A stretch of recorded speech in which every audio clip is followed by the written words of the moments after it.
Today we are making warm heirloom summer fazool, one of my absolute favorite recipes from the Don't Panic Pantry cookbook. Raw heirloom tomatoes get blended with a basil and garlic infused oil to make one of the most delicious summer flavors in the world. The room temperature broth gets served up with cooked pasta and white beans to create the perfect taste of summer.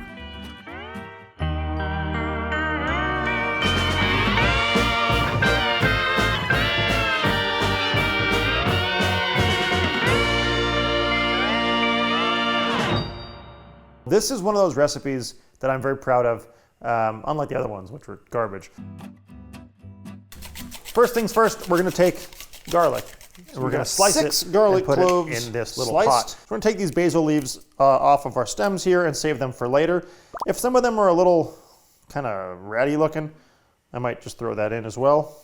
And the idea is that the stems have so much flavor, but you don't really want to chew on a stem, so we're going to get this stem flavor in there and save the basil leaves to finish the dish with later. And then I'm kind of just breaking it up so that it'll fit in the pan. And that's all kind of in one layer. It's more important for your garlic to be submerged in oil than for the basil. The basil will slowly wilt down. And we're going to take a ½ cup oil of the olive, and we're going to pour it right in. And that garlic is submerged, so obviously you want a pan that's not too wide or else this won't work. What we are trying to do is confit the garlic. We are trying to make a infused oil. I'm gonna let it go high for just a minute just to like get rolling so we're not just here all day. And then we're gonna reduce the heat to low. And so we wanna keep that as mellow as possible while slowly, gently extracting the flavor from the garlic and the basil stems. It's gonna go for about 25 minutes. The garlic should be like spreadable like soft butter. But what about our heirloom tomatoes, Ben? We've got about a little over 4 pounds. 4 pounds is a good rough gauge, but heirloom tomatoes, they have all these little crags and cracks and weird little things. You're gonna lose some of the meat along the way. Turn these guys over, and we're gonna find an area to cut a little X. And that way, it'll give us an entry point to peel the skins off later. So they're just gonna go for like 15 seconds, 20 seconds, not too much. Yeah, like see that wrinkling already happening over there? I think these are ready to go. See that? So what we're trying to do here is just get all the meat and juice in here without any of the stems or seeds or like little crispy bits. I'd like to do it over the bowl so that any juices that fall off go in there. Sometimes there's some good stuff here on this inside of the skin, so I'll even like give this a little squeeze.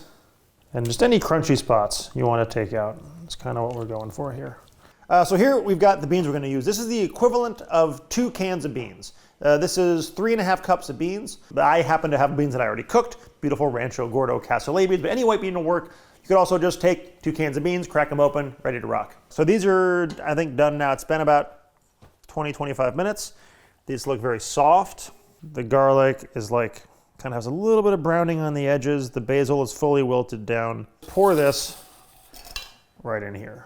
You can even kind of press some oil out of this. And now, I've got this beautiful, soft, confit garlic.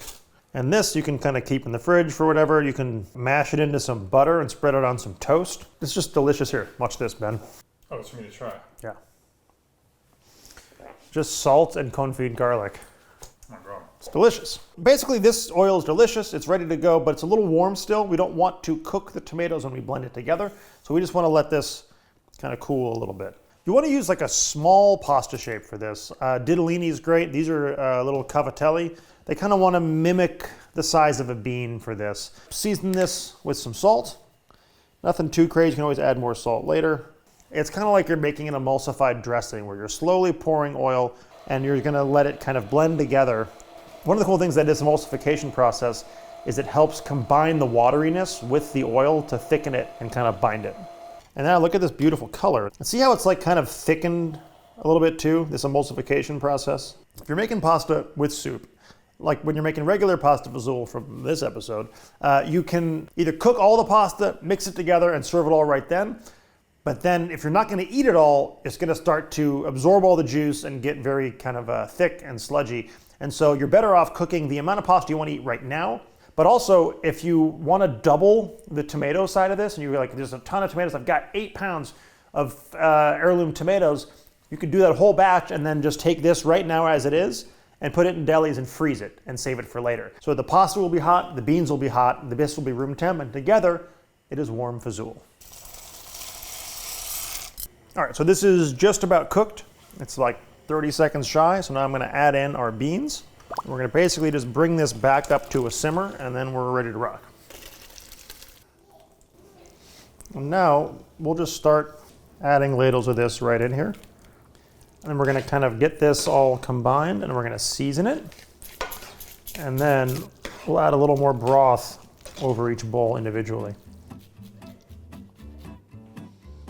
Ooh, doggy.